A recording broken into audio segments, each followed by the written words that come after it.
The year was 1901. A family gathered in a small photography studio, dressed in their finest Edwardian attire. The father sat stiffly in a heavy wooden chair, his hands folded with quiet discipline. The mother stood to his side, her eyes distant, her mouth pressed into the thin line of a forced smile. The children arranged around them looked pale, uncertain, as though the very air in the room pressed too heavily on their small shoulders. At first glance, the photograph seemed ordinary, just another relic of an era long gone, one of countless old photos now lost in time. But as the shutter snapped and the chemical plate captured its image, something else slipped into view, something that was never meant to be there. Look closely at the photograph. The details grow unsettling. The light bends strangely across the family's faces. In the corner, half obscured by shadow, a shape lingers, a blurred outline, a presence that cannot be explained away by trick of light or error of lens. What should have been a simple family portrait instead became a disturbing image, one tied to whispers of haunted places, vanished children, and chilling secrets never spoken aloud. This was not the first time photography had been linked to the uncanny. In the 19th century, post-mortem photography was common, a practice where grieving families posed their dead children as though they still lived, freezing them forever in eerie stillness. A macabre art, it blurred the line between remembrance and horror. But this photo from 1901 was different. It was not intended to be post-mortem. No one expected a ghostly figure to appear. Yet there it was, etched into history like a forbidden language, carrying a message no one wanted to understand. The studio where the picture was taken was already rumored to be strange. Locals whispered about unsettling history within its walls. Clients who left disturbed, complaining of shadows in their prints, or of eyes staring back from places no one had stood. The photographer himself was a man of quiet demeanor, yet his reputation lingered with suspicion. Some said he dabbled in spirit photography, others claimed he worked with techniques too advanced for his time. But what he captured in this single image would become one of the most disturbing mysteries of the Edwardian age. Look again.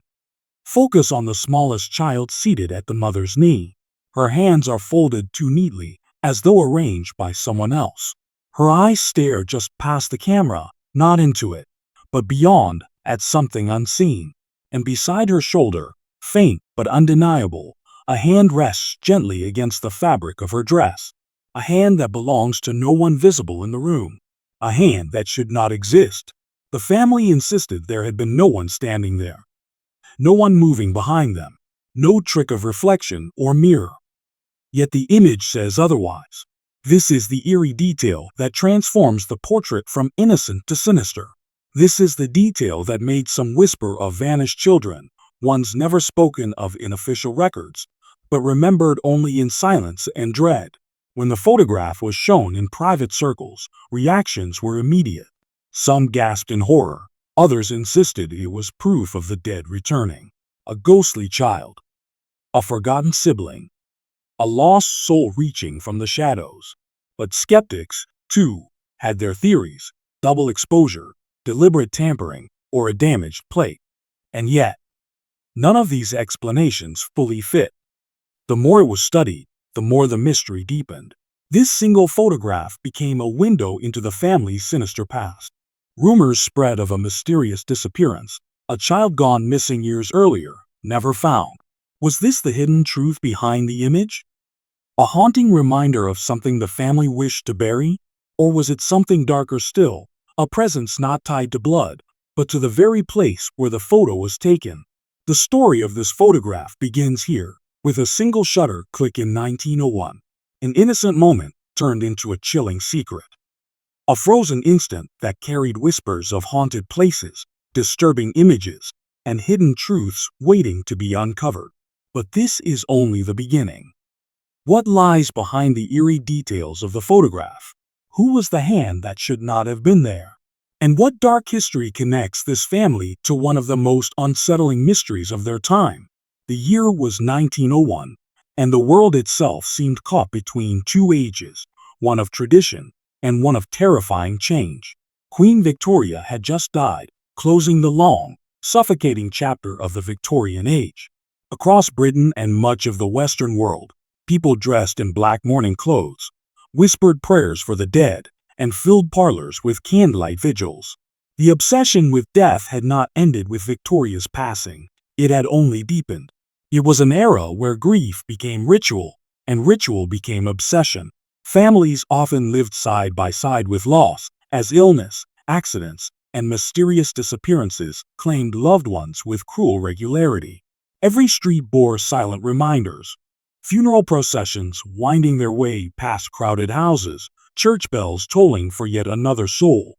For many, death was not a stranger, but an uninvited guest, always near, always watching. And photography, still a young and almost magical art, had become intertwined with this culture of death. Families commissioned post-mortem photography to preserve their vanished children, arranging tiny bodies with eerie care. The eyes of the dead were painted open, their limbs positioned as though they were only sleeping. Old photos like these filled albums across Europe and America, becoming both treasured keepsakes and disturbing images that unsettled future generations. But beneath this fragile culture of remembrance, there was something darker, an undercurrent of unease, of forbidden language whispered in drawing rooms and seances. Spiritualism flourished at the turn of the century. Mediums promised desperate parents that they could hear their lost child's voice through knocks, taps, and mysterious murmurs. Strange families gathered in candlelit circles, calling upon the unseen, believing they could reach through the veil. For some, it was comfort. For others, it was temptation. And in many cases, it was a door that should never have been opened. This is the world in which the photograph from 1901 was taken. A world obsessed with shadows, where science and superstition collided. The X-ray machine had just been discovered, revealing bones beneath the skin. Electricity was spreading into homes, casting strange, flickering light into rooms once warmed only by fire. New inventions promised progress, but they also exposed hidden truths. People whispered that perhaps these machines did more than reveal the physical. They might capture something spiritual, something the living were not meant to see. The family in the photograph lived in this uneasy balance of faith and fear. They would have been accustomed to the rituals of mourning, to eerie details woven into everyday life. Black crepe hung on doorways for weeks. Clocks were stopped at the moment of death. Mirrors were covered, lest the spirit of the dead become trapped within their reflective glass. Even children learned these customs early, living among symbols of grief before they could fully understand them. But grief was not the only shadow cast over 1901. It was also a time of secrets, strange silences in families, hidden tragedies spoken of only in whispers. Records from the time show countless mysterious disappearances, stories of vanished children lost to rivers, mines, and city streets. Some were explained by accident or illness. Others were not, and every unexplained loss left a haunting question. What really happened? It is no wonder, then, that old photos became objects of both fascination and dread. They captured more than faces, they captured history itself, often revealing more than anyone intended. A blurred outline in the background. A shadow crossing where no shadow should fall. A figure unrecognized, yet undeniable. Photographs became more than keepsakes. They became evidence of memory, of grief, of something else watching from the edges of the frame. This was the world in which the disturbing image of 1901 emerged. Not in isolation, but in a culture already trained to see beyond the ordinary. Every eerie detail of that photo resonated with people who believed the unseen world was close at hand. A world filled with chilling secrets, where the boundaries between the living and the dead seemed dangerously thin. Imagine the silence of a photography studio in 1901. The chemical smell of developing plates. The stiff formality of posing families who dared not blink as the shutter opened. And imagine the unease when, weeks later, the photograph returned, not as they remembered it, but altered. An extra face. A hand that should not exist. An unsettling history pressed into paper and glass. To us, it may appear as a mystery, a curiosity of old technology, but to them, it was something more. For those who lived in 1901, every unexplained image was a possible message, a warning, or even a curse. And in a world where death lingered in every home, such images carried a weight far beyond mere mistake. This was the era of shadows, a time when families clung to photographs not just for memory, but for proof that love, and sometimes grief, survived death itself. It was a time when haunted places were not abandoned ruins, but ordinary parlors where spirits were believed to sit alongside the living. It was a time when the mysterious disappearance of a child could echo forever, captured in a portrait that refused to be ordinary. The photograph from 1901 did not emerge in a vacuum. It was born of this culture, shaped by its obsessions and magnified by its fears. It stood as part of a wider tapestry of unsolved mysteries and sinister pasts that defined the age. But unlike other forgotten events, this image carried with it an undeniable weight, a weight that grew heavier with every retelling. The year 1901 was not simply the start of a new century. It was the dawn of a darker fascination. A moment in history when the living believed they were never truly alone, when every photograph might conceal something sinister, and when the line between memory and haunting blurred forever. And it is within this atmosphere, this eerie twilight of grief and superstition, that the family's photograph must be understood. For what was captured that day did not belong to the ordinary world. It belonged to the shadows. But what secrets did those shadows conceal? What hidden truths connected this family's portrait to a disturbing legacy of loss, fear, and silence?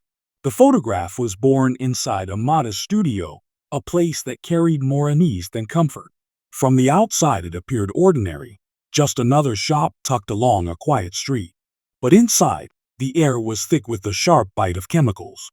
Heavy curtains smothered the daylight, leaving the room dim, lit only by oil lamps and the silver glint of polished equipment. The walls were lined with velvet backdrops, some painted with idyllic countryside scenes, others stained darker, like voids waiting to swallow anyone who stepped before them. And at the center of this shadowed space stood the photographer. His name has dissolved into the margins of history, remembered only in faint signatures scrawled on the backs of old photos. Some called him a professional. Others whispered he was a fraud. But everyone who passed through his studio carried away the same impression. Something about him and his work was not right. Rumors spread quietly, never loud, always cautious. Families spoke of eerie details in his portraits. A blurred outline resting a hand on a shoulder where no one had stood. A pair of eyes gazing from the corner. Shadows where there had been no light. The disturbing images could be dismissed as errors of the plate, imperfections of the chemicals. But in a time when grief-stricken families longed for signs of their vanished children, many saw his photographs as something else entirely, messages from beyond. His studio was not like the others. Most photographers prized sharp clarity and bright exposure. He preferred the opposite. Dim conditions, shadows clinging to faces, subjects posed stiffly in silence, as if waiting for something unseen to arrive. His darkroom was lined with jars of unmarked liquid, his formulas peculiar, his methods secret. No apprentices were allowed to watch. And when the door closed, some claimed to hear him muttering in a strange, forbidden language over the plates as they developed. Imagine the scene. A family enters, dressed in their finest. The father rigid, uncomfortable in his collar. The mother nervous, smoothing her dress. The children restless, silenced by the photographer's cold instructions. Hold still. Do not move. Do not breathe. The room falls silent. The air grows heavy. And when the shutter snaps, it feels as though something more than the family has been caught in the frame. Accounts of the man describe him as distant, his eyes cold and fixed not on the people before him, but on the spaces around them, the edges of the backdrop, the gaps between shoulders, the darkness just beyond the chair, as if he expected someone else to appear. His clients found him unsettling, yet strangely compelling. Families with chilling secrets, haunted by tragedies they did not speak aloud, seemed to be drawn to him. Perhaps they believed he could reveal the hidden truth. Perhaps he could. Other photographs from his hand carried their own disturbing history. One family returned an image where a shadow hovered behind their young son, though no one had stood there. Another portrait revealed the face of a dead child brighter, sharper than the living siblings beside her. Some destroyed these images immediately, burning them in panic. Others locked them away in attic chests, too terrified to display, but too fearful to throw away. And in every case, the photographer's faint signature remained at the bottom, tying him to the unease. When confronted about these eerie details, he gave no excuses, no apologies, no explanations. One family claimed he told them, in a calm, steady voice, that what appears was always there. Then he turned away and refused to speak further. Fraud? Medium? Trickster? Or an unwilling vessel for something darker? History does not provide the answer. What we know is this: the photograph from 1901 was not an accident. It was created in a studio already whispered to be haunted by a man whose silence only deepened the fear. But what of the family who sat before his lens? Who were they, and what secrets weighed on them before they ever stepped into the studio? The portrait shows a family frozen in time. A father, stern and unyielding. A mother, delicate and pale, her expression more sorrow than smile. Children arranged carefully around them, each forced into stillness by the weight of the moment. On the surface, they appear to be a respectable Edwardian household. But look closer. The longer your eyes linger, the more their story begins to unravel.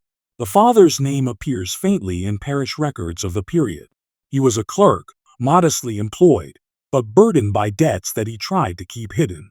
His shoulders in the photograph are stiff, not merely from the pose, but from the strain of a life that offered little comfort.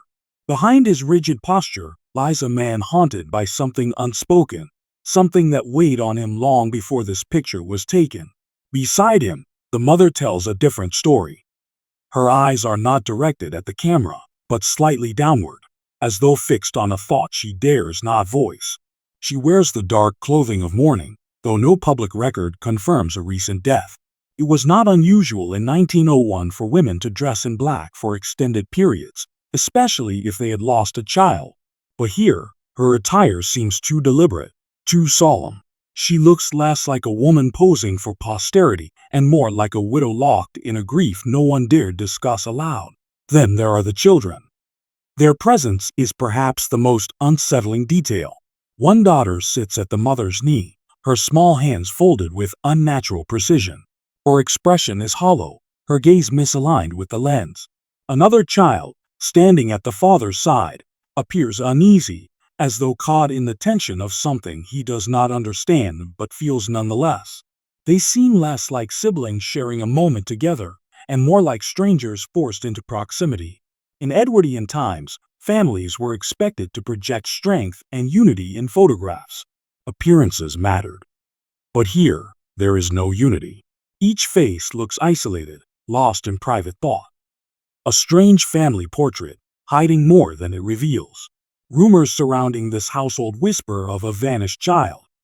A boy, younger than the rest, who disappeared under mysterious circumstances only months before the sitting. Officially, no record confirms his existence, no birth certificate, no church entry. Yet oral histories, pieced together from neighbors' recollections, speak of a small coffin carried out of the house one winter morning. Some said he had been ill. Others claimed they never saw a body at all. His absence left a void, one that the photograph seems to echo with unsettling clarity. Look again at the image. The children's arrangement feels incomplete, as though space had been left for another who was missing. And then there is the detail, the blurred hand resting on the youngest daughter's shoulder.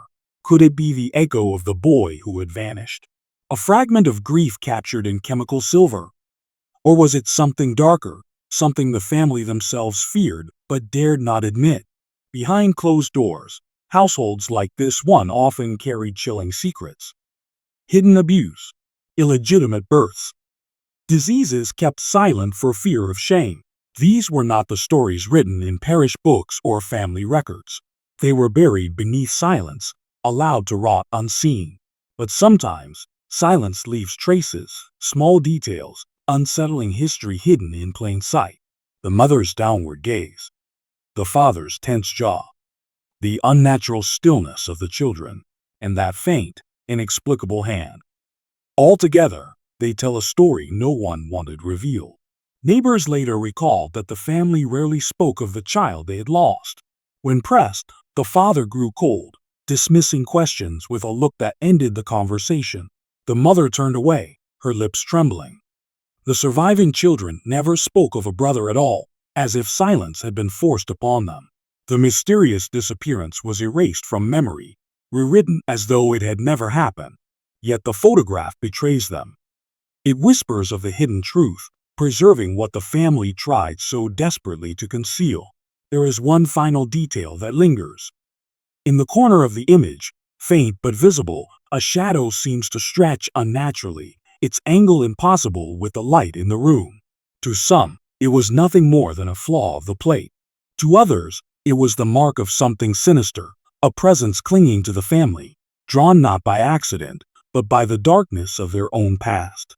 The photograph, meant to display respectability, became instead a mirror of grief, silence, and secrets. A disturbing image of a family who carried more than history, they carried haunting. But what exactly was captured that day? Was it the spirit of a vanished child? A trick of the camera? Or something much older, something that haunted not only the family, but the photographer himself? At first, the photograph appears ordinary. A stiffly arranged family, frozen in the silent ritual of early 20th century portraiture. Nothing unusual. Nothing more than a record of a household at the dawn of a new century. But look closely. Look long enough, and you will see it, the detail that changes everything. The eye drifts first to the children, as it so often does. Their faces are pale, drained of vitality, as though the very life has been stilled within them. Their eyes are glassy, fixed not with youthful restlessness, but with a heavy, unnatural calm. And then there is the smallest child, seated low, hands folded too perfectly. Her posture is too rigid for one so young, her head tilted in a way that seems lifeless. In the early 1900s, post-mortem photography was still practiced in secret. Families who had lost a child would sometimes preserve their memory by posing the body alongside the living. Most believed such images belonged to an older era, fading with Victorian death culture. But the truth is far darker. In rural towns and quiet households, the tradition lingered. Parents unable to let go would dress the deceased, position them carefully, and let the camera grant them one final illusion of life. The youngest daughter in the photograph, her stillness raises a question too unsettling to ignore. Her eyes, when magnified, do not reflect the light of the room. Her hands, carefully folded, lack the subtle flex of muscle. Some claim she had already crossed into silence, that the family posed not only with their grief, but with the body of the child they had lost. But there is more. A detail hidden in shadow, easily overlooked unless the image is studied in silence. Resting upon the child's shoulder is a faint, translucent hand. At first, it seems to be the blurred imprint of movement, a photographic mistake. Yet none of the other figures in the frame display such distortion. Every adult, every sibling, every button on their clothing is sharp. Only this hand is blurred, as if it does not belong to the living at all. Whose hand was it? The father's arm is too far away. The mother's hands are folded neatly in her lap. The siblings' positions do not align. No one in the frame accounts for it. It appears from nowhere, pale and spectral, a shape without source. To some, it is the ghostly presence of the vanished son. To others, it is the shadow of guilt, seared into the image like a scar. Photographs are said to trap more than light. They hold traces of emotion, fragments of memory, echoes of what once lingered in the room. In 1901, with chemical plates and long exposures, such traces could manifest as something far stranger, details that defy explanation. The blurred hand is one of these. Not simply an error, but a silent witness captured in silver. Look again at the family. The father's jaw is tight, as though he feels the weight of what stands just beyond the camera's gaze. The mother's eyes do not rise. They seem fixed downward, away from what she cannot bear to see. The siblings are tense, their bodies too stiff, too rehearsed. They do not look like children at ease. They look like children holding their breath. And always, that hand. Resting. Waiting. A reminder of what had been erased from the records, but not from reality. When the photograph was first shown in local circles, it unsettled even those who claimed not to believe in superstition. Parish whispers grew. Some said the family had been cursed, that death followed them in unnatural ways. Others claimed the photographer himself had captured more than he intended, that his studio was a place where shadows gathered, eager to be seen. The photograph that should have been a token of respectability became something else entirely, a forbidden image. Families like this were supposed to appear whole, untarnished, untouched by scandal or grief. But here, grief bleeds through. It is etched into every face, woven into the very fabric of the image. And then there is the impossible, what should not exist, yet does. Old photos are strange things. They show us what we want to remember, but sometimes they show us what we tried to forget. This single detail, the hand that does not belong, transforms the picture from a family record into a chilling mystery. Was the child truly gone when the shutter closed? Was the hand a trace of something that refused to leave? Or was it both, a dead child posed among the living, joined by a presence no one dared name aloud? The photograph remains silent, disturbing, and for those who have studied it, one truth becomes impossible to escape. Once you see the detail, you cannot unsee it. But this is only the beginning.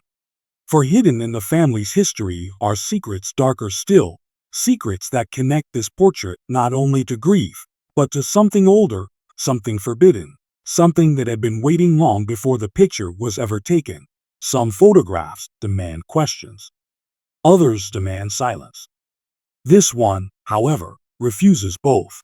The more people studied the family portrait of 1901, the more impossible explanations surfaced. Each theory seemed darker than the last, yet none could fully explain the disturbing truth. The first and most obvious suspicion was post-mortem photography. By then, many believed the practice had nearly vanished, yet death never vanished from the world. It only found new disguises. Families desperate to preserve memory were known to dress the departed, pose them stiffly among the living, and capture what appeared to be wholeness. The child in the photograph, frozen in eerie perfection, might have been such a subject. Too rigid, too absent in the eyes. A small corpse masquerading as a daughter. But if this was merely death preserved on glass, what of the hand that should not exist? Photographic error, some claimed. A slip of light, a smudge of exposure. Yet no other distortion plagued the picture. Every face, every seam, every detail was precise. Only the pale hand drifted in from nowhere, resting like a parasite upon the child's shoulder. Whispers of the paranormal grew louder. Some said the hand belonged to a son the family had lost earlier, a child who had vanished without trace. If this was true, then the photograph was not simply a portrait. It was a haunting made permanent, a moment when grief summoned the dead to appear among the living. A ghost, a revenant, an unwanted guest in the studio. Others rejected the supernatural entirely, turning instead to psychology. They argued that the photograph reflected not reality, but repression, that the family, so consumed by grief and guilt, carried their shadows into the camera's frame. The pale hand was not a spirit, but an imprint of the human mind, a hallucination caught in emulsion, a flicker of madness preserved in silver nitrate. Could grief bend reality itself? Could sorrow mark a photograph with something that was never there? And then, darker still, came the whispers of conspiracy. Some believed the photographer himself had conjured the hand, that he had tampered with his glass plates, leaving traces of extra limbs and ghostly shapes, feeding on the hunger for macabre images. After all, in the shadowy world of 1901, there was profit in horror. Photographers traveled with cabinets of trickery, offering seances in silver. Perhaps this was not a haunting, but a fraud designed to terrify. Yet if so, why this family? Why this single portrait, hidden away rather than sold? Still, there was one theory darker than all others, spoken only in hushed tones. that the hand was not added, not imagined, not spiritual, but real. That in the moment of exposure, someone else was in the room. Someone not meant to be there. A hidden figure, crouched, reaching out from the shadows. If this were true, then the photograph was no accident. It was a confession, evidence of something sinister lingering in that household. Each explanation deepened the mystery instead of solving it. Death, spirit, madness, fraud, intrusion, none could erase the unease etched into the image. People stared at it for hours, searching for answers, only to find themselves staring back into the hollow eyes of the family. Theories became obsessions. Scholars of dark history, collectors of disturbing images, even spiritualists and skeptics alike, all drawn to one frozen moment in time that refused to be explained. Theories are comforting. They let us believe there is reason in the chaos, order in the unknown. But with this photograph, each attempt at reason bends into something stranger, something more unsettling. It is as if the portrait itself resists being explained, as if it wants to remain a riddle, a curse passed from one pair of eyes to the next. And perhaps that is the most terrifying theory of all, that the photograph does not merely capture the family, it captures us. The longer we look, the more it takes. The pale hand, the rigid child, the haunted expressions, they live on, feeding on our gaze. In that way, the photograph is less an image and more a trap.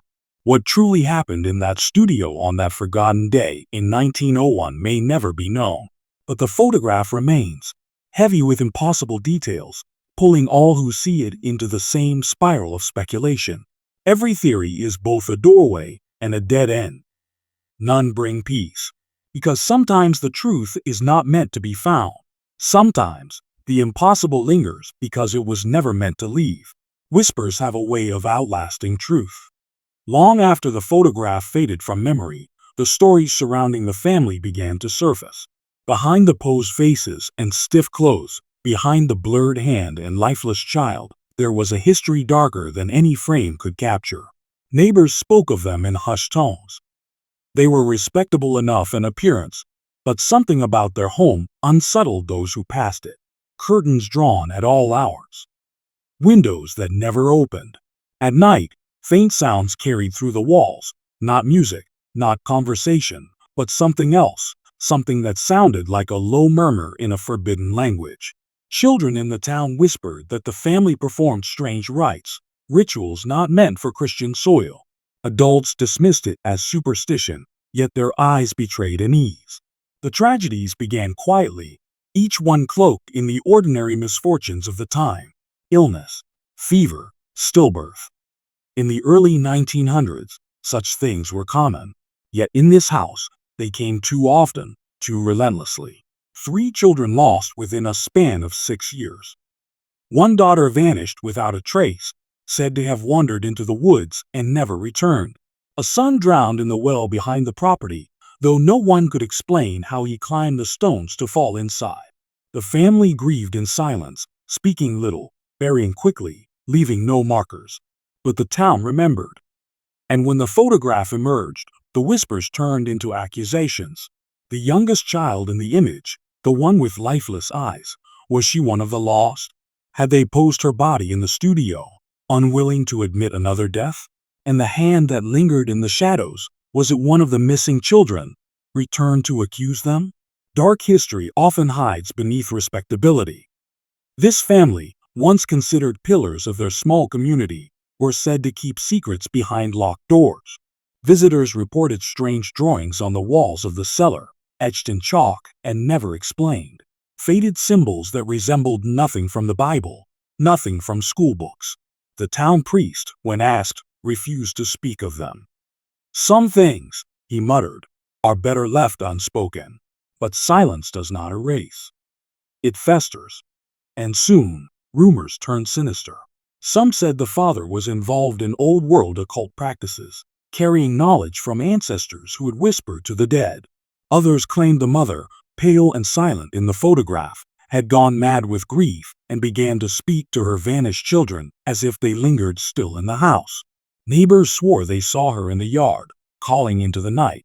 as though summoning someone unseen. The tragedies piled upon one another, a pattern too dreadful to ignore. The family seemed followed by shadows, as if cursed, or as if they had invited something into their home that refused to leave. When the photograph was taken, many believed it was not just a portrait.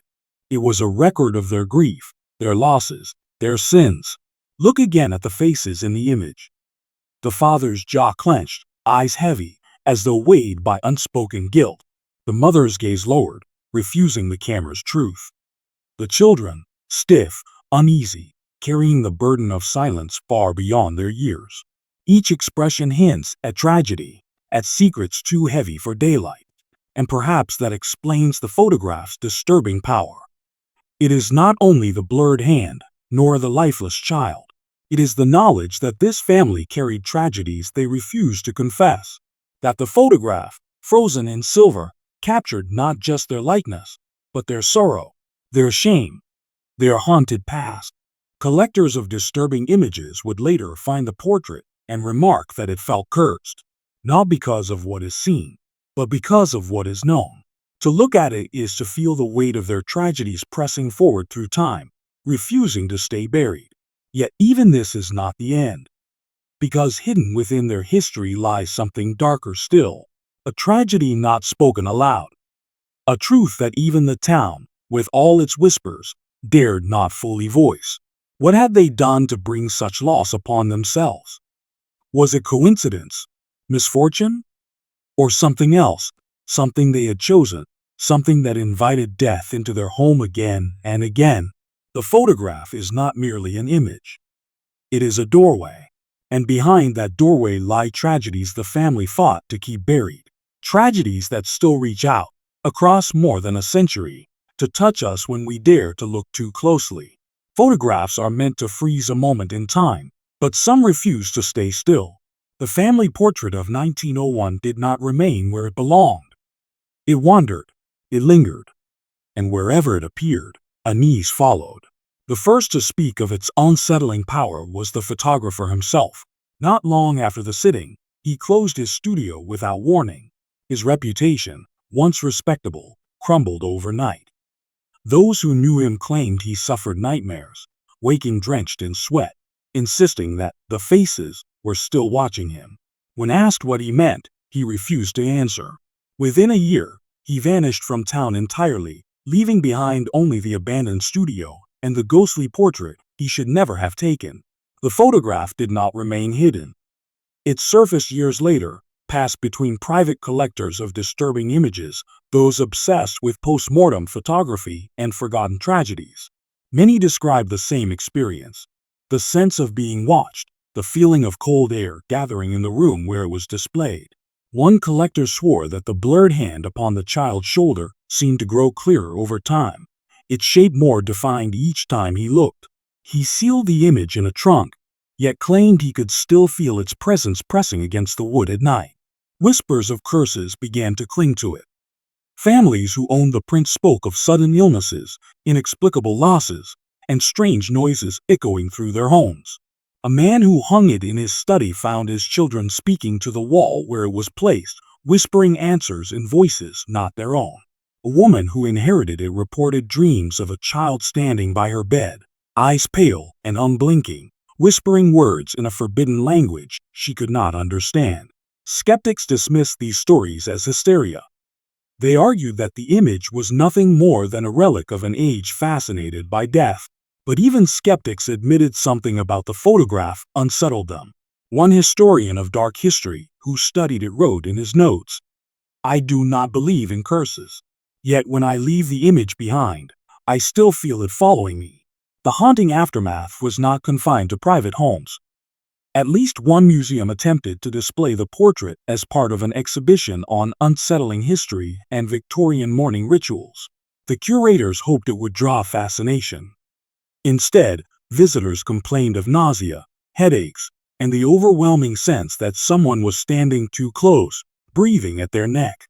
Within a week, the photograph was quietly removed, locked in storage, and never shown to the public again. Some believe the unrest surrounding the portrait is not supernatural but emotional, that the family's grief, their hidden tragedies, and their silence seeped into the image like a poison.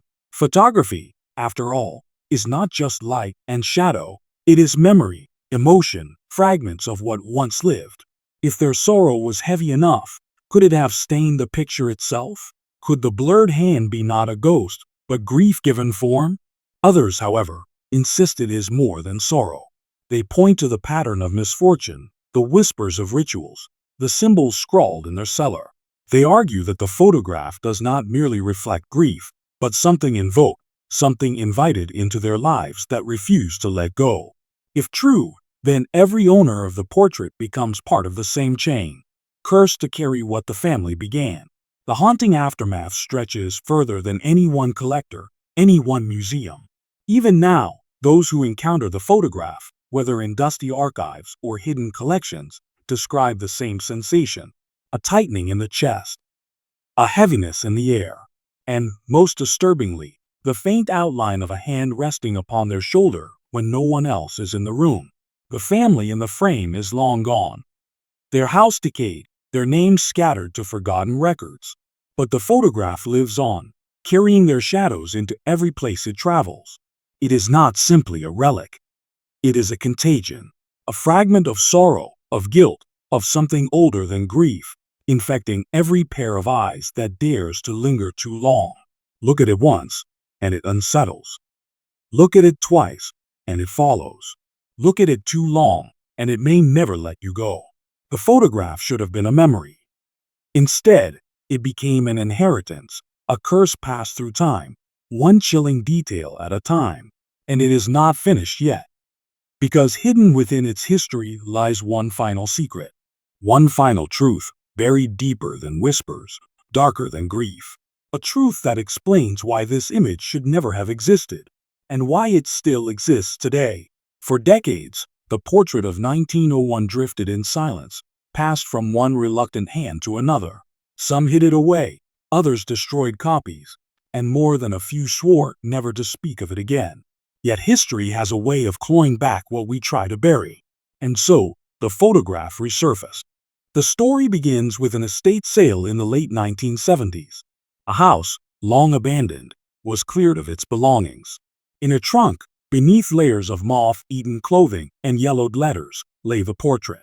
Its edges were cracked, the glass plate dulled with age, but the image was intact. The family in the frame stared out as if no time had passed. And there it was, the blurred hand, still resting upon the child's shoulder, as vivid as the day it was captured. The buyer was a collector of old photos, a man fascinated by forgotten events and relics of grief. He believed he had found nothing more than a curiosity, another piece of unsettling history to add to his archives. But soon, he began to notice things he could not explain. At night, he swore he heard faint voices near the trunk where the photograph was kept. A child's laughter, quickly cut off. The sound of whispering in a language he did not recognize. He dismissed it as imagination, until the day he developed a new roll of film, and found, without explanation, the blurred outline of a pale hand across every frame. The photograph changed hands again, moving into the underground trade of collectors who dealt in disturbing images and objects rumored to be cursed. Some dismissed the stories. Others leaned into them, eager to feel the thrill of owning something forbidden. But nearly all who kept the photograph reported the same experiences: restless nights, cold drafts in sealed rooms, and the uncanny sense that the family in the frame was watching them, waiting for something. In the 1990s, the photograph briefly surfaced in an academic study. A historian of dark history included it in a private lecture on post-mortem photography, presenting it as a rare example of lingering Victorian death culture in the new century. But as the slide appeared on the projector, the audience reacted not with curiosity, but with dread. Several attendees swore they saw the child's head move slightly in the image. Others claimed the blurred hand shifted, curling its fingers as though alive. The historian laughed nervously and blamed the projector's flicker. Yet afterward, he refused to display the image again. By the early 2000s, the photograph had gained a reputation online. A grainy scan of it appeared on obscure forums devoted to unsolved mysteries and creepy storytelling. Users debated endlessly. Was the child alive or dead? Was the hand a trick of exposure or something more sinister? The more it spread, the more stories surfaced. Some who downloaded the image swore their computers malfunctioned. Others claimed they heard whispers through their headphones, though no sound file was attached. One user even wrote, "I can't stop looking. The hand is clearer every time. And now, I swear I can feel it on me." He never posted again. The resurfacing of the photograph reignited interest in the family's forgotten tragedies. Researchers began digging through archives, searching for names, birth records, death certificates. Some pieces surfaced: a string of infant burials, a mother rumored to have gone mad, a father accused of strange practices. Yet the deeper they searched, the more records seemed to vanish, as if the family's history was being erased piece by piece. The photograph was the only surviving witness, and so it continues to circulate. Passed quietly among collectors, hidden in archives, whispered about in corners of the internet. It is an image that refuses to die, an object that resists obscurity. Wherever it goes, unease follows. Look closely, and you'll see why. The family in the frame are not simply frozen. They are waiting. Their eyes, their posture, the shadows that cling to them, everything suggests that the photograph was never meant to be looked at for long. It is not simply a record. It is an invitation. And with its resurfacing comes a question more unsettling than all the rest. If the photograph returned after decades in silence, what else might return with it? There comes a moment when a story can go no further. When the whispers, the theories, and the tragedies all collapse into a silence heavier than words. With the photograph of 1901, that silence begins the moment you look too long. It does not fade. It lingers. For more than a century, the portrait has unsettled all who dared to examine it. Historians, collectors, skeptics, each one believed they could explain it. Post-mortem photography, exposure error, a trick of light, a symptom of grief. Yet none of these explanations remove the feeling that grows the longer your eyes linger on the frame. The sensation that you are not studying the family. They are studying you. The father's face is carved with tension, lips pressed tight, as though he holds back words that must never be spoken. The mother, pale and withdrawn, refuses to meet the camera's gaze. The siblings are rigid, their small shoulders drawn with an ease. And the youngest child, sitting in unnatural stillness, seems not simply posed, but preserved, lifeless, waiting. And then, the hand. That faint, blurred outline, resting gently upon her shoulder. A hand with no source. A hand that should not exist. For some, it is the presence of a vanished child. For others, the weight of guilt pressed into the family's very skin. Still others whisper it is something older, something that came for them and refuses to leave. Whatever truth lies hidden in the portrait, it has claimed every soul who touched it. The photographer who abandoned his work. The collectors who sealed it away in trunks and yet swore they still felt its presence. The families who inherited it, only to be plagued by illness, voices, and shadows. Even now, in digital fragments scattered across the internet, the image spreads, leaving unease in its wake. Perhaps the final horror is not in the photograph itself, but in the way it survives. Grainy scans, faded prints, damaged negatives. No matter how many times it vanishes, it always returns. Lost and found, hidden and revealed, it pulls itself back into the world like shadow that refuses to die. And so we are left with the same choice faced by all who have encountered it, to look or to turn away. For those who look, the ending is always the same. The longer your eyes linger on the family, the more the photograph begins to change. Details sharpen. Shadows lengthen. The blurred hand seems clearer, its fingers curling, its touch heavy. And then, one final glance. The moment when you realize you are no longer the observer. The photograph is. It studies you. It remembers you. It waits for you. That is the legacy of this image. Not simply grief preserved, not merely a relic of dark history, but a living reminder that some tragedies refuse to remain in the past. They reach forward, searching for new eyes, new hearts, new homes to haunt. And so, the portrait of 1901 still lingers, not in a museum, not in a family album, but in us, in anyone who dares to see it, in anyone who feels that cold breath on the back of their neck when they remember it, in anyone who wonders, late at night, whether the blurred hand has already found its place upon their shoulder. Perhaps you believe in curses. Perhaps you do not. It does not matter. The photograph does not ask for belief. It only asks for your attention. And once you've given it, it will not let you go. So tonight, when you close your eyes, when the room falls silent, when the shadows stretch a little longer than they should, remember the family in the frame. Remember the blurred hand. And remember this: photographs may capture the past, but some capture something far worse, a haunting that never ends. Thank you for watching.